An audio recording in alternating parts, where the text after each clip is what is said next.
Greetings, all. I am here this evening again. Very excited topic. We're going to be talking about mass KILLING in Jamaica. Of course, racism in our political space. I don't know, but I really want to touch on the seven uh, young man, including an adult, that RAPE, a schoolgirl in Jamaica. All that and more. But before we do anything, please like, share, and subscribe.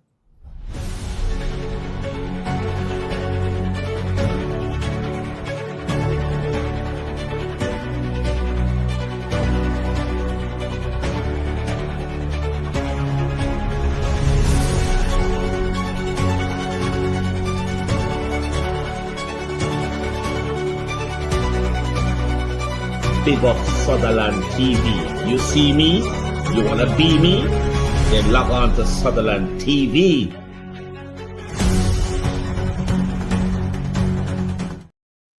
Good evening, Mr. Sutherland. How are you, sir? I'm good, my brother. It's such an honor and pleasure to really call you, brother. And I may not said it before, but I'm going to say it tonight. I really think I'm fortunate to have a person like you to be a brother. We had some lengthy conversation yesterday, and you really opened my eyes on many things. But we want to talk about what is going on in Jamaica news space for this week. It's very, very, very, very exciting. I mean, not in a good way though, because what's going on. I heard about 6 people perish down there in on the island violently, and I don't know. I heard about racism in the political space, and of course, I don't know if you know, but I heard about the 7 young man, including an adult, that RAPE, a schoolgirl. All that and more we'll be talking about tonight. What is going on with those mass murders in the island? Do you know? I think we have about the 3rd one this year, or 2nd. Well, yeah, that's a worrying trend. The mass killing. We have always been murdering people for a long time. Jamaica's always been among the most murderous country in the world. And for a long time. When I say most, I mean we're always in the top 5, and for a long time in the top 3. So the murder is not the new development. But it is true that there was a killing. I think 5 people were killed on Walton Park Road, quite recently. So yes, that brings some concern, but you remember that sometime down in August in Cherry Tree Lane, yeah, near to Forepath in Clarendon, where 8 people were murdered. For that, I know the government jumped out and they put on a $30 million reward. I don't know how. I know that they held on to some people. I know that some people were arrested for that. How that case is going, I'm not quite sure, but that was quite frightening. You also know that on Heroes Day, National Heroes Day, 5 men were killed at a football game over there in Kingston, Rockford. Wow. So that's just quite recently.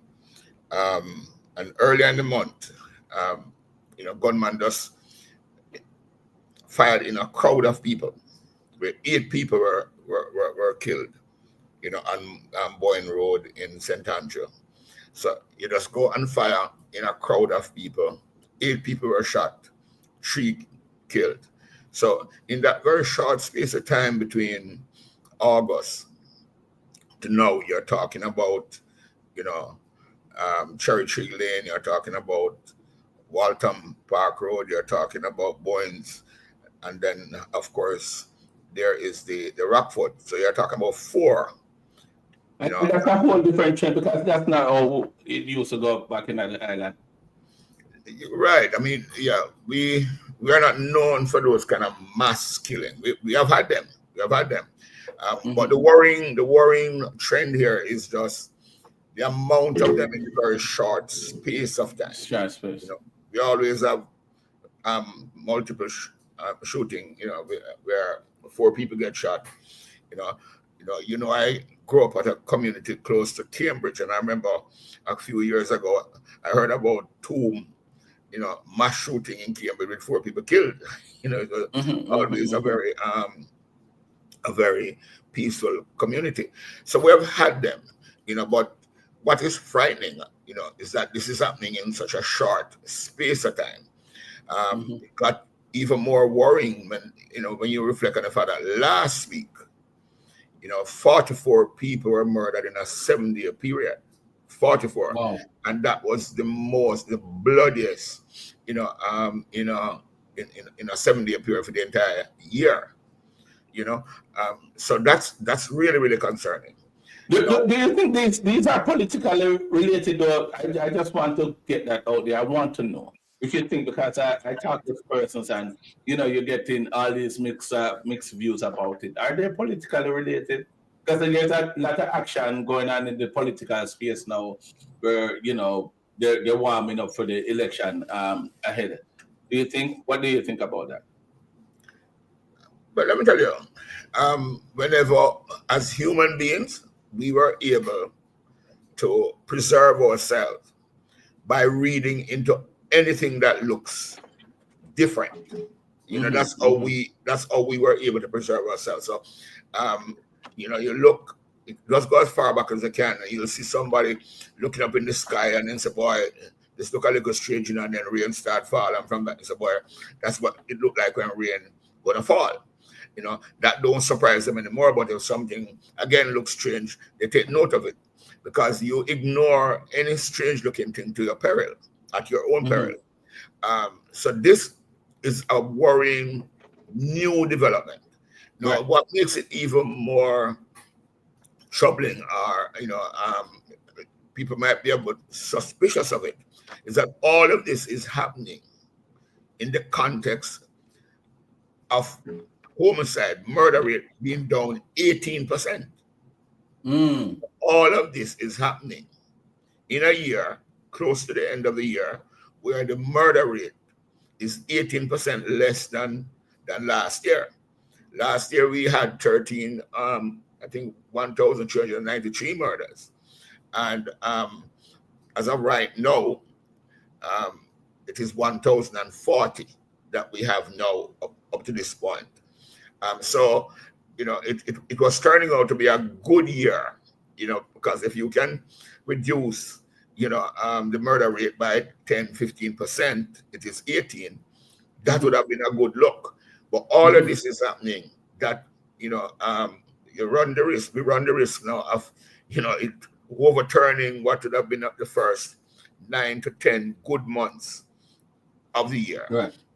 So when you put those two things together, people start to, wonder whether or not, there's some foul play in order to, as far as I'm concerned, I see nothing at all that would suggest that there's any, concerted movement on the part of anybody. There's no coordination in it. There's no pattern to pick up that would suggest that there's a force that is coordinated to get it done. So I can't, based on what I see, conclude that politics is involved. The bottom line, however, is that politics is in the air, and all these things are happening very unusually. The mass killings are unusual, and it is happening at a pace that seem to want to overturn the gains that were made for the year. So that is just putting it there, that one can see why people may have some, misgivings, or, have conclusion one way or the other in terms of their own interpretation of what's happening. Wow. So do you? I see somebody saying that the government probably not doing something about it, but just get a text. Do you think that whatever is going on, the government can do anything to curb what is going on as it relates to the crime in the island? For me to say that and look at all the facts, I would be disingenuous to say that, because I'm saying all this is happening within the context of a 15% reduction in murders. You know, and if you have a 15% reduction, if we blame the government for the rise in crime, then we have to also, in fairness, attribute any kind of gain to the government. 18% is not a small reduction, like, or it's at 2% or 3% or 4%. Yeah, 18%. That's a lot. That's a lot. And we all are aware of what the government has done in terms of putting in, assets, for the police, to enable them to do a better job. So they are taking credit for the reduction. So it is one thing to say all of these things happening in a very short space of time, and that is a cause for the alarm. But it is all happening in the context of, for you look at the entire year, murders are down by 18%. Those are two facts. You can't ignore them. You can't. It is sad that we use people's lives as statistics, but unless this thing continue unabated for the rest of the year, and if that happens, it will be very strange too. So in statistics, you have what we call aberrations, where something just happen outside of character, outside of the norm, and you don't use it to come to conclusion about what is happening generally. So we're in a political climate, and I know I asked the question in a different way earlier. But do you think that we should have any concern that what is going on now, given the fact that we're in a political climate, when the election is called, you think we will go back to the 80s? No, 1980 to be more specific. The climate in the country is nothing close to what coming into the 1980 election was like. We had a virtual civil war, and there was a lot to fight for.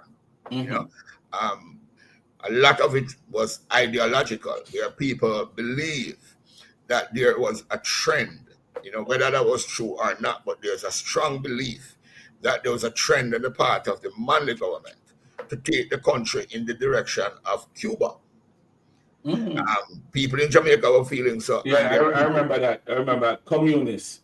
Yeah, and people outside of Jamaica were thinking so.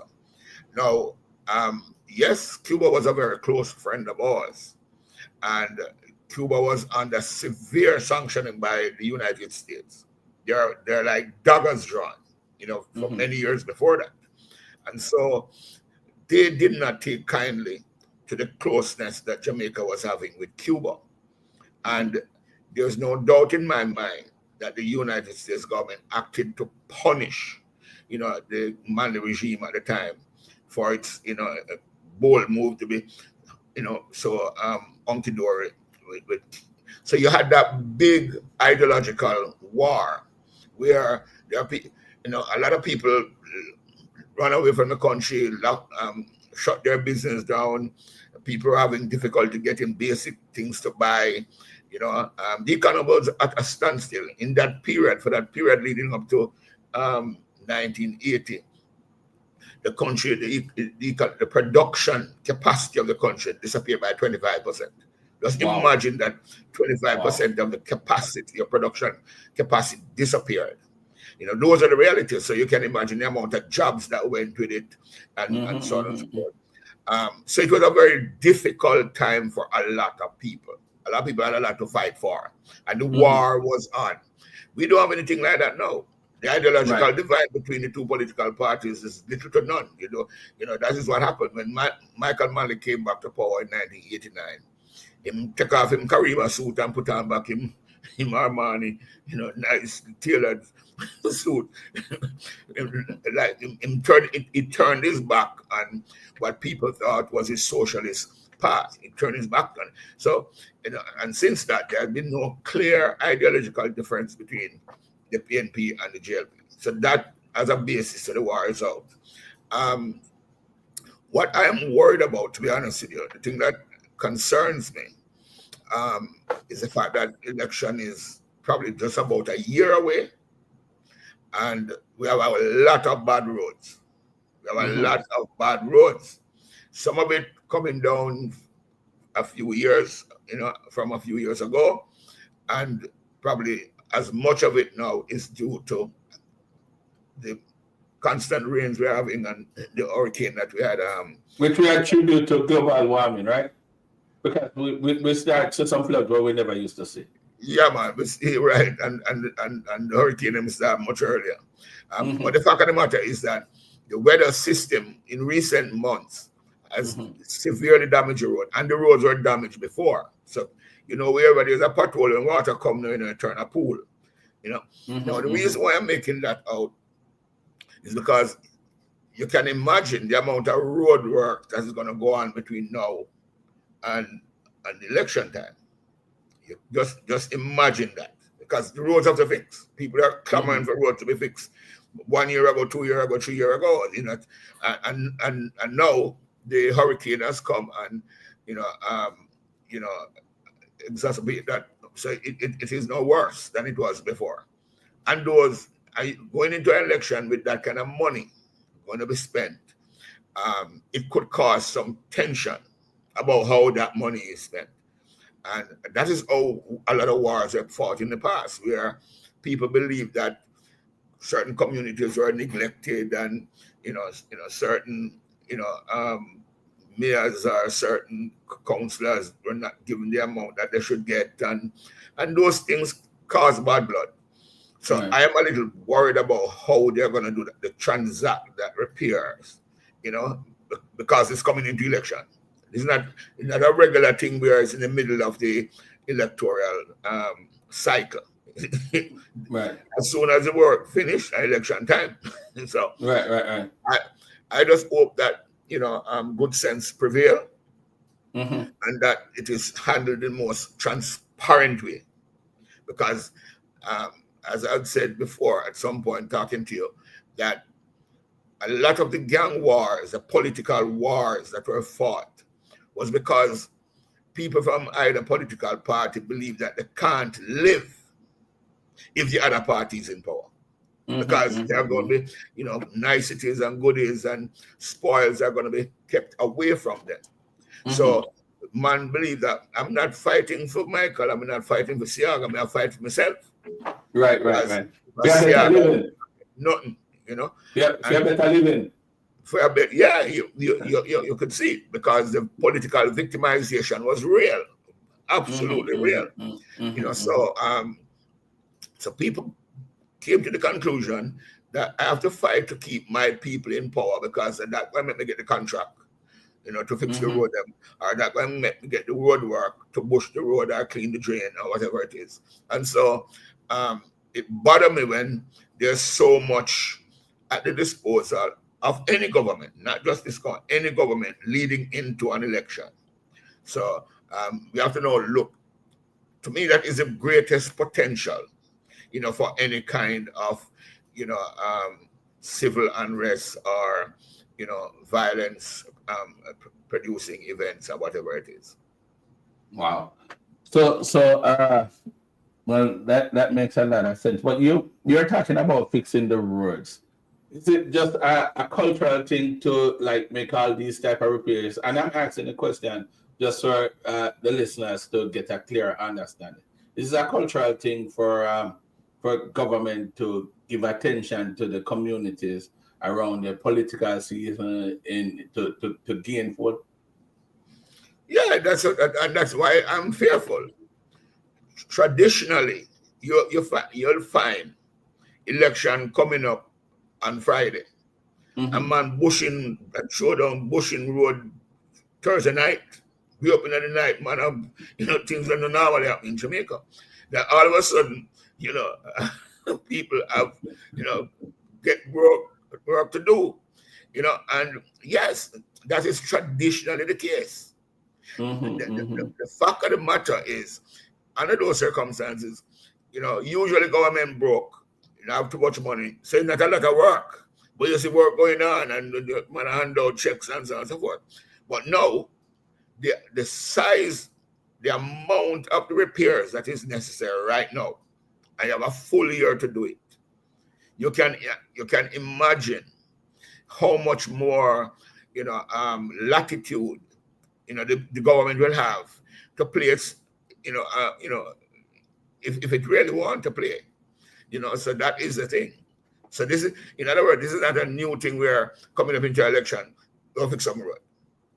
The good thing about this is that both parties are, in the past, when election coming up, nobody, the opposition party no want no road fix. They said let that stay until after, when them see fixing them does know what's a play. Now, the thing is so bad that both the GLP and the PMP say we would have to fix now. We can't go no further with this. We can't go no further. Okay. Right. So, it starts off with that. So nobody in fairness can say, boy, because election coming up, why the road can fix. But because the road is being fixed, the government, if it really want to, can manipulate the thing to its benefit. You understand me? And that is the worrying thing, What are some of the things that you think that the current government, and I probably shouldn't even ask the question that way, because I'm hearing about some 20%, $20,000 giveaway, and the slashing in GCT in some areas. Do you think that is the same political game that is playing, or you think that we're mature to the level that we could do that? Anything government give away, anything government give away, or any benefit that they, distribute to the citizens of the country, it's always political. So I don't know why people trying to look behind things and whether it is political or not political. And both sides. And both sides. That's how it is. People, the bottom line is that we have a competitive political arrangement. It's competitive, and they're always using whatever they can to gain political advantage at all times. So I can't say that it is any less political than it would have been done in a different way by somebody else. The government, however, is saying that these things have nothing to do with politics. It has nothing to do, but it doesn't make any sense to me. I suppose what they want to say is that what we're doing is not intended to buy a vote. So this $20,000 is not to go and buy a vote. And if it is looked at properly, based on how it is done, then you may see no advantage, one way or the other, because everybody that qualifies, if you're earning less than, I think, $3 million per year, you're qualified. And that has no political bias. It's either you earn less or you're not earning less. So the political color is not clear. However, we always look to see, stupidly look to see how much of, laborite Andrew going to help, or how much, but if a man is serious, the more of the other party you're helping, the better.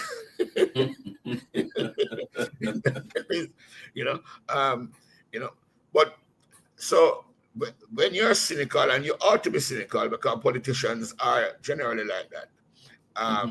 If you see the government doing anything, there are a lot of things that is going on. But for example, I see people who owe the National Water Commission, money over a certain period of time, they must forgive the debt. So there are a lot of relief that the Right. government is doing at this time.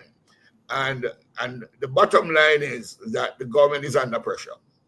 It's Right, under right, right. pressure. And so it may conclude that the only way that I can lift people's spirit if we do something for them, because if you're fear about the government, Mhm. that the macro imperatives in the country have done very well. If you are fear about it, looking at the reduction in the debt, things GDP has come under a little pressure this year, but it had a pretty constant flow leading up to just about recently when it started to show some sluggishness. The inflation are pretty much under control, and the exchange rate has not run away. That kind of thing that we were all accustomed to. Right. So at the macro level, and if you look at how much Jamaica has been admired, by the big multilateral, agencies and so on, we must have been doing something good, which we have. But the ordinary people, are not seeing the benefit of those macroeconomic achievements.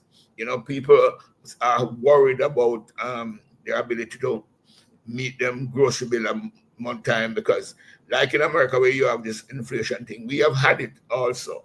Even though the inflation number has not run away, but some very basic things that people buy every day, some of it as a result of the storm, wash away things, or drought affect things, but all kind of things happening.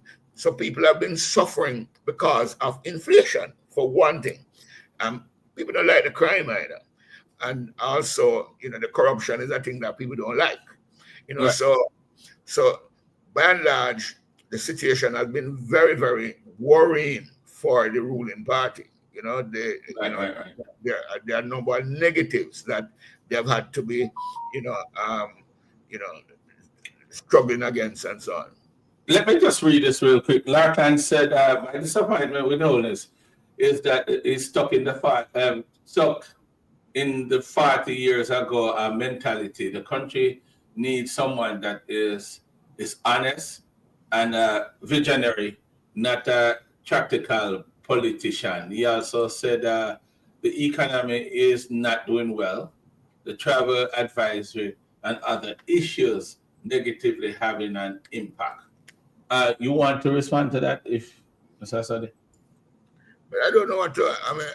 I think that's a general point that if you don't like the government, you make a point like that. But I don't know which politician that we have had that statement doesn't apply to. If you really, to be honest with you, I've only seen one real visionary, politician in my estimation. And that's Edward Siag. I don't remember seeing anybody else who has done what he has done in terms of the amount of institution he has put in place that we continue to benefit from today. Michael obviously was also a visionary, but the direction in which he was going, it failed and he turned back. So you can't attribute much to him.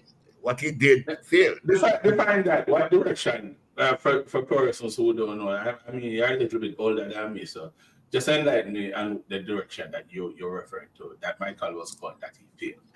So Michael, when Michael was the leader of the country, I, like many young people at the time myself, we ran behind him because he had what we consider a progressive agenda. It was easy to point out places like America and Britain and Canada and call them imperialists, and rich people have everything, and because people richer, that's why you have poor people. And the whole idea was, his thing about equity was, that poor people can only get wealthy if some rich people get less rich. Right. And that did not work. It did not work. As a matter of fact, it failed miserably, and that is why probably how we lost the election in 1980 is one of the worst ways worst defeat So it's not me censor. That was a result of people who just get tired of that direction. You know, the world divided into two. You had the Western bloc with America and Canada and so on and so forth. And then you had the Soviet Union, you know, that were the socialist bloc countries in Eastern Europe and things. And so he was more in line with that. When he won the election in 1989, it's not me saying he turned his back on it. You know, for example, I benefited from free college education from Michael, free. A few of us. And when Siaga came, he said, we can't continue it, he can't afford it. This country could not afford it. Like, it was struggling right up to the point where it came in, so him finished. I remember when Siaga made it paying, bring back tuition fees. I remember Michael said verbatim, that was a wicked and dreadful act by Siaga to return the thing to paying. So Michael came back in 1989 and he didn't even look in the direction of education. He did not look in that direction. In other words, if it was such a wicked and dreadful act and education, people should be able to go to college or university for free. And he was convinced about either bring it back, can come back. You know, so some of those things, we benefited from it. A few people benefited from it, but the vast majority of people suffered because the government were doing things that the government could not afford to do. You know, so you turn your back on those things. I mean, the whole thing of taking a lot of property. You know, I grew up next door to the Seven Rivers property owned by the Dilsa brothers. Michael cut it up and give to some people, say 4 acre, 4, come. Even our grandmother have a 4 acre over there if you want a piece of land, you know. Yeah, we got a piece of the 4 acre. But he just realized, I think Michael was this eternal optimist and he had a lot of faith in human beings. You know, what he believed, you know, there's a farm down in Montpellier, it was renamed the Nairi Farm, near to a place called Ramble. That's on your way, if you're driving from Montego Bay, on your way to Savlamar. And the man, I remember, he brought down guys from Kingston, most of them from Arnett Gardens and them places. Come down with dozens, and about 50 of them on S90 motorcycles. Come down, them bring them on the farm. Because that's how Michael saw it. That boy, you have these guys at town and them idle, have nothing to do. We have some land in the country. Just go down there and, you know, tend to the oranges. They had oranges there at the time. And and all that they did around there, show little young girl in Chester Castle, and nothing got planted. Nothing. You know, and so you're seeing, here's a man who is not doing it because of corruption.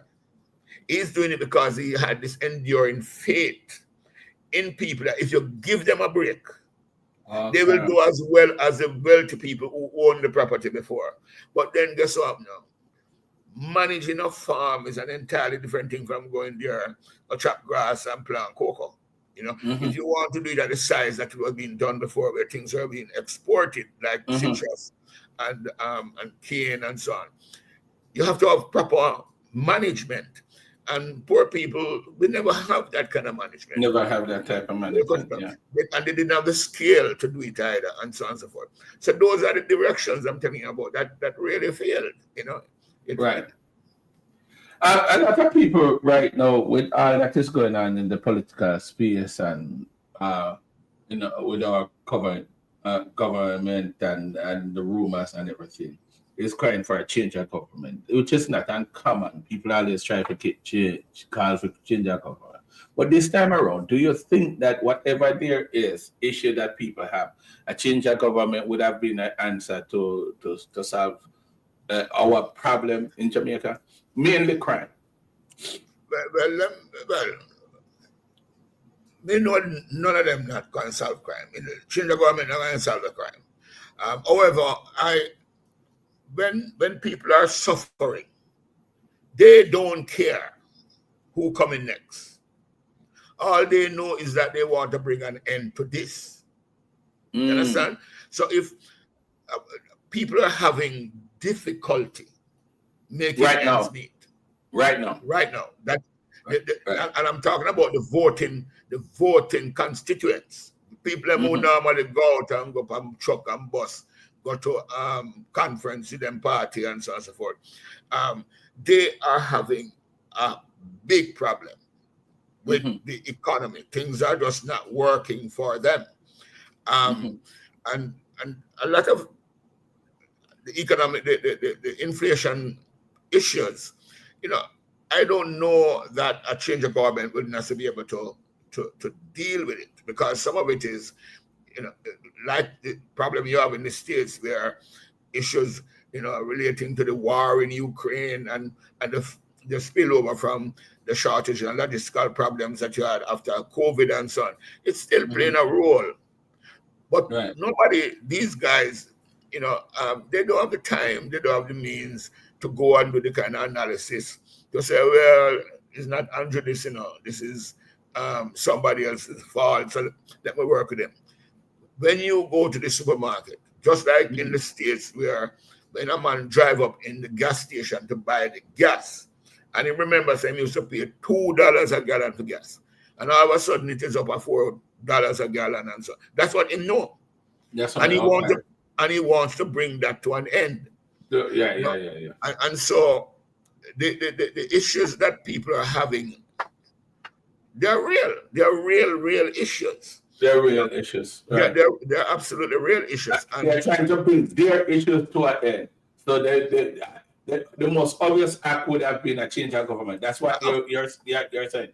Of course. I mean, it's only a madman. You're not saying it's a solution. You're saying because of their current status and the struggle that is real that they're facing, they are just looking to, because I want to put an end to it, a change of government would have been, the first attempt to ending their situation. And it's a logical. It may sound silly because people bring you someone and then can't, it may sound silly, but that's how the democracy work. The democracy work. In other words, the worst people in this country are those people who don't matter what go on and not change. Those are the worst people who born on one yard and all the dog in the yard, a labor at RPMP. And no matter what, they not change. They don't see nothing else but the green or orange. The people who makes the country go around are the people who will vote according to their experience. Yes. And when they do, and when people are like that, it makes the democracy work. Because the politicians know that they can't rest on their laurels because people will vote them out. When you have this thing where a man come in, and I remember when PJ was in and a 3-term him getting bam, and nothing was going on for the country. I remember in the 1990s, the country, where everywhere, it was the most prosperous period in modern economic history. And Jamaica collapsed, the banking system in Jamaica collapsed. And them still have what compete you will deal with. People lose them everything they have. So you have people who are like that, who it doesn't matter. But the reason why the government could very well change this time is that there's an increasing number of people. And because younger people are also taking an interest in politics in Jamaica. And Holness would have benefited tremendously from the young people a few years ago, because he had come with that appeal. But them same way you can't rely on them, because they will just go and say, hello. They don't have the kind of hardcore loyalty that the older time people who just get up and no matter what's going on. So, and that is how the democracy should work. And one thing somebody who is say loyal to the JLP can't say is that the people not feeling any problem. The challenges are real. Yeah. So dieted politicians are very detrimental to democracy. They're the worst that the people ever. And I don't have any time for them, and I have time, I have time for them. Because they're just a one-track mind too, so it's That's even correct. difficult for dialogue with them. And they will keep feeling parties in power forever. It doesn't matter how bad their party is doing, they don't see it. They will keep it forever. And a country don't need them. The country don't need them kind of people. No. So we have to get out of that. I must say thank you for that. I was thinking the same thing too. There has been, I don't know if you heard about I don't get much on it either, but there's this racism argument that's in the political space right now from a conference that was held. I think it was Sunday. Do you hear anything about it? Yeah, I am hearing that. A couple senior GLP representative. Certainly one of them is Warmington. That's what I heard. I did not hear the statement he made, but I've heard a few commentaries, pointing him out as having made, what was, is being considered inappropriate racial references to Magdalene. Now, I do not have any time. I despise anything, like that. Bigotry, I don't have any. I don't have any space in. Neither racial, neither religious, neither sexual. I don't like bigotry. Period. So let me get that out of the way. So I don't condone it. I don't like it. However, we can't just sit down and hear things, and some things are far more nuanced than some people don't want to take it. Right. So, hear what I know. In the 1970s, I remember I was a DJ at a PNP party, big rally party. And they had a song called My Leader Nabanya. My leader Banya. Mm-hmm. Yeah. And so I played the song and I decided I was gonna play it every now and again. I'm going to play it back. Go back to some other music, come back to it again. And I had to play that song for 90 minutes straight. Every time I try to change it, man, them decide that them want to mash up the set. We can't take it off. Now, that was a racist song. I don't know if you remember this guy, Gary Guzan. Remember Gary? Yeah. It was his, I was the DJ for him set named Kenton Rock, And I'm telling you, I'm making that as the kind of storyline to say they use racial references to Edward Seaga to keep Edward Seaga out of government. This is a guy who had done very well.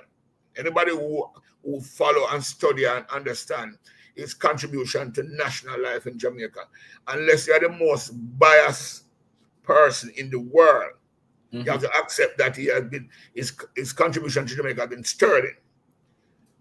But people point him out as this white man and that he was born in Jamaica.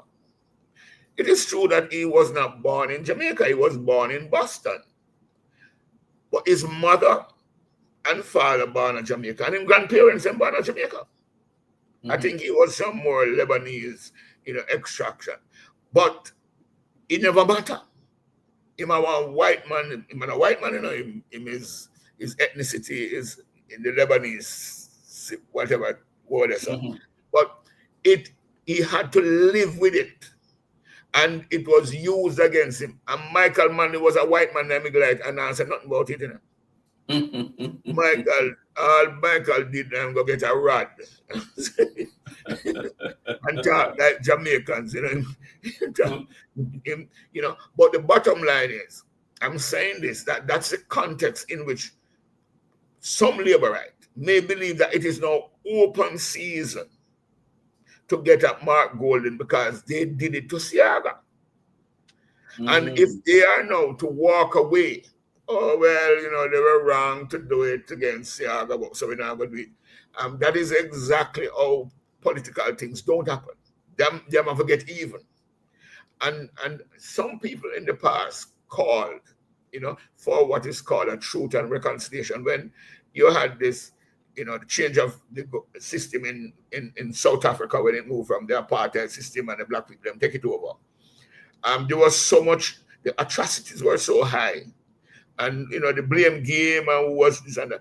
You know, they felt that it was necessary for them to sit down and reflect on the past atrocities, you know, and to come to some agreement that never again we're going to do this. I believe that given what happened in Jamaica in the 70s, and I'm telling you, the stories are plenty, it is probably necessary. It will become less and less necessary as people get older and older and removed from it. Young people now have any recollection of our knowledge of it and so on and so forth. You were born 1970, so you know about 19. But the bottom line is that somebody like Warmington, I went to college with Warmington, and I went to college in the 70s. And when I went there, I saw him there. So he would have been a grown man, you know, just about to graduate from college. So he would be well aware of what went on in there. He's not a young one, a young politician who don't have no record. So he knows. So he is just going to push the envelope.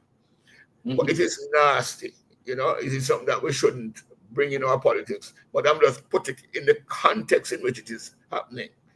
And until, you know, the PNP, I think what the PNP should do to bring an end to it is to apologize for what happened to Siaga with the same thing with, you know, how he was treated. And so, they embrace that song, which is a racist song. Yeah. So they need somebody have to step back from something. You can't decide, boy, you do it, but nobody else can do it, you know, and because it is now wrong. I think that something like that, which was so wrong, because we live in a country, you know, where the motto is out of many, one people. One people. You understand? So it should not be out of the norm or ordinary, you know, for an Indian to run what they want, or a Chinese to run what they want, or a white man to run it, because that's what we have embraced. We rejected Marcus Garvey thing, and Marcus Garvey said, if you look like them man, they will can't come in my something, you know. A pure breed African himself I deal with. Pure breed African. And we rejected that. We said we don't deal with Marcus and that. Because Marcus never liked Molotov and all them. You see, President Obama could not be in a Marcus Garvey thing, you know. Because I'm a Molotov. He have a white mother and thing and so. Pure black. In Jamaica, we say we're not dealing with Garvey and that kind of thing. What we are dealing with is out of many one people. Because Chinese was part of our struggle, Indians were part of our struggle, you know, and so on and so forth. And so we said we are go with everybody. You know, so it should have no way in our politics, but there's an explanation for why it will be there, and them now will stop. Right. And it was allowed by the same party who now exactly. Yeah. And that song continued to play. Yeah. We are getting close to the end, and I must say again, I really thank you for the piece that you would have had to the show. 7 young man, including an adult, raped a young girl. You have you seen that in the news? Well, let me tell you, I have not seen the video, and I'm happy I didn't see it, but I'm aware of it. Of course, these are still children, you know, so they still enjoy a certain degree of protection. So their names and so on. What I do know is that the school is Waterford High School. But based on what I've heard and read about it, I mean, that's just disgusting. And what I'm finding with most of the commentary is that this is just a reflection of what's going on in the society. You know, the big question to me now, the big question I ask is what is going to happen to these? I didn't even get at the age of those guys, but I suspect they are probably close to in age to the girl. She's 13. So you saw the video? Yeah, I saw the video. Some little boy, but them actually end up in a fight with the girl, and one of the guy was slapping her real hard. Yeah. Well, everything was hard about it. I mean, just to distribute the pornographic, material was bad enough, and then you having, sexual abuse and thing and so on. So it was just a bad day in the life of our country, where kids, who you'd hope should know better, behave in that way. But I can tell you this, what it highlights, though, that a lot of us don't talk about a lot, is the widespread abuse that women in Jamaica are subjected to. That we don't talk about it. The abuse of, women in Jamaica is horrible. So a lot of them grow up seeing it, where people do it, beat up the woman, and nothing become of it, and so they're going to do it. The big problem we have, and that's why my concern is what is going to happen to those boys, because we have a situation in Jamaica where you can do whatever you want and get away with it. You can do whatever you want because you're going to get away with it. When I was a little boy going to school, there was an institution near, when I say near, I mean, in the general area, a few miles away, named COPS. And COPS at the time was known as a reformatory school. You're bad, you get trouble. At COPS, you end up. It's like a jail. Because when you go there, you got a wire fence and everything, and it is just a bad pit, you get trouble. And I'm not hearing about those penal institutions anymore. Right. So, you go to school and I see boys beat up teachers every day, them beat up them friend, them beat up everybody, and then just walk scot-free. Them probably miss school 2 days, and then people tell you about them deprived of school and so on. Boys like them, 7 boys, based on what I heard, must be taken out of the society, taken out and put somewhere else, and allow those others who are mindful of their own freedom to look at it and say, I can't afford to do that because I don't want that to happen to me. Right now, we are confused as to how to punish children. That's what I was going to ask, because these are 13 and 14-year-old kids. And if we don't have the place like COPS that you would have mentioned, I think there's a place up in Stony Hill or something like that. I heard about it the recent years. I don't know if that's still around. That kids would be probably sentenced and they would keep them. It's a sort of a reformative school, I think. I don't know if it's jail for kids. I don't know what it is. But I think they deserve to be put away in a facility like that. But I don't know if that is no longer exists. I'm wondering what kind of punishment can you give to these kids? Because, 13 and 14-year-old, you still can't punish them like an adult. Well, I don't know the difference between, let me tell you something. Punishment, human beings were designed to avoid pain, and we were designed to pursue pleasure. So in life, those are 2 motivational things that human beings were designed to react to, respond to, or relate to: pain and pleasure. So what you're finding increasing in Jamaica, nobody don't want to inflict no pain. There must be another way to do it. And so, because we want to follow first world countries. And some of these first world countries, they are 3, 4, 5, 6, 8 1,000-year old. And they have been, inflicting pain as one of the means of discouraging certain kind of behavior. And the people grow up after years of, knowing that, boy, if I do this pain is going to happen. And so they become kind of conditioned not to do that because they want to avoid the pain. Right, right. What we're doing in Jamaica is to remove the pain, because the pain is just too. Yeah, The pain yeah, is. but I understand that, sir. But what I'm saying, though, you cannot punish a kid like an adult. But I'm saying I don't know what we mean by like an adult, because we're not saying him go.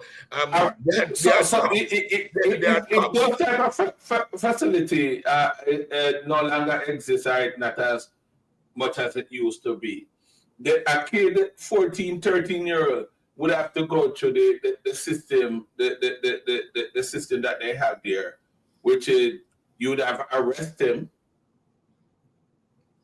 send him to jail, and our jail in Jamaica is almost packed with adults and stuff like that. So you would have these 13 or 14-year-old among these adults. No, I hear that. I don't care where a 14-year-old like that who rape a little child. And then you sentence him to. No, where I reach now, I'm sitting here like the little girl's father, or the little girl's mother. We don't want to hear about saying he must not be punished like anybody else. He must be punished like everybody else. That's how I see it. I'm sorry. Now, if you have well worked out, because they're young and therefore there may be a better chance of rehabilitating them than an adult. I say you have a system to make that happen. I am more in favor of that. The one thing that I am not in favor of is that they can do it and get away with it. You must not get away with it. The only deterrent to crime is the certainty that you're going to be caught and punished. And be punished. Okay. So if you take out the punishment out of it, we can just go and say everybody and guess what I'm now 10-year-old up. You don't see the little penny go to America and kill a teacher, because must 7-year-old penny get a gun and kill a teacher. 6-7-year-old. Yeah. It doesn't matter. The truth is, you're right. Because I think there are kids that they would try as an adult and then punish them accordingly. So because they see the severity of the thing. No, like I said, if I look around, if I was in charge and I could put in some well-designed reformatory school, that's what I would do. But what I'm looking around, I'm not see none. So when I don't see any, send him go GP or send him go wherever it is, because he has to be punished. He has to be punished. That's my argument. So I'm not here prescribing the worst punishment for them. All I'm simply saying, when I look around, if I don't see the reformatory school, straight a GP.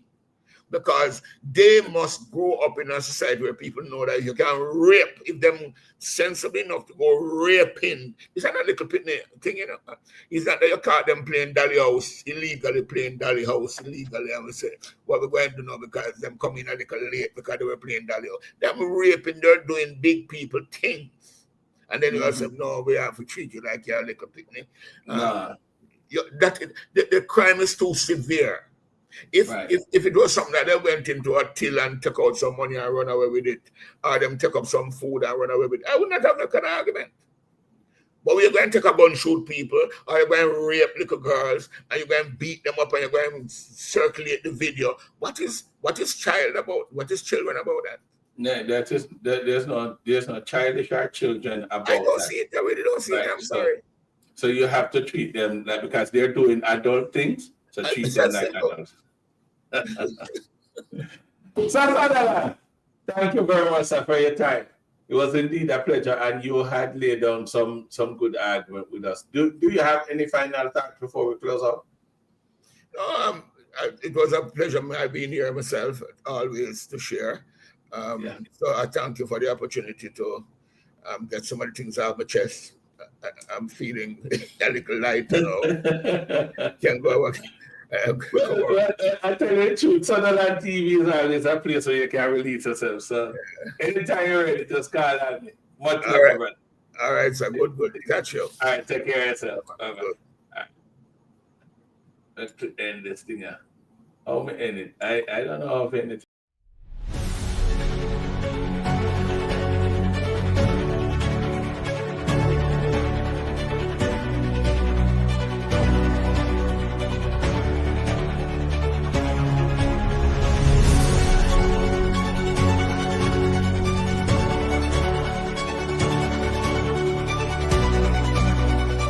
Big Up Sutherland TV. You see me?